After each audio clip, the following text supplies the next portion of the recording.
Aziz Bursalılar, bugün sözün bittiği, rakamların konuştuğu yerdeyiz. Bursa Büyükşehir Belediyesi'nin su zamlarına düzeltme diye yutturmaya çalıştığı yalanı vatandaşın cebinden çıkan canlı rakamlarla ifşa olmuştur. Artık teoriden, genel ifadelerden bahsetmiyoruz.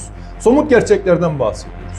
Dün 370 TL olan su faturamız bugün 1800 TL oldu. Dün 600 TL olan faturamız bugün 2000 TL'yi aştı. Bu nedir?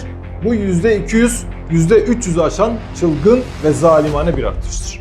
Bu rakamlar bir ailenin mutfak masrafıdır. Çocuğunun okul ihtiyacıdır. Hastane masrafıdır.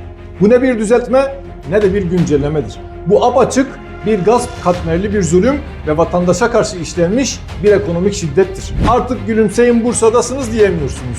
Çünkü vatandaş gülümseme fiyata dahil mi diye soruyor. Şimdi Bursalı hemşehrilerimizi dinleyelim. Bakalım alışkanlık haline getirdiğiniz zamlar için neler söylüyorlar. Yani elektrik faturasından daha fazla su faturası gelir mi? Önceki faturam benim 200 lira gelirdi. Taş patlasın 205 ya da 210 lira. Şu anda geliyor 650-700 lira geliyor. Bursa'nın anasını anlatmışlar. 200 lira gelen su para 475 lira geldi. Bu rezillik nedir yani? Başına büyük geldi Bursa Belediyesi. İdare edemedi. Bir daha oy vereceğimi de düşünmüyorum. Bir daha oy alacağını da düşünmüyorum. Ey belediye yöneticileri! Hangi vicdan, hangi insaf, hangi kamu yararı anlayışı 370 lirayı 1800 liraya çıkarmayı meşru gösterir? Siz bu rakamları açıklarken o faturayı elinde titreyerek açan vatandaşın halet ruhiyesini hiç düşündünüz mü?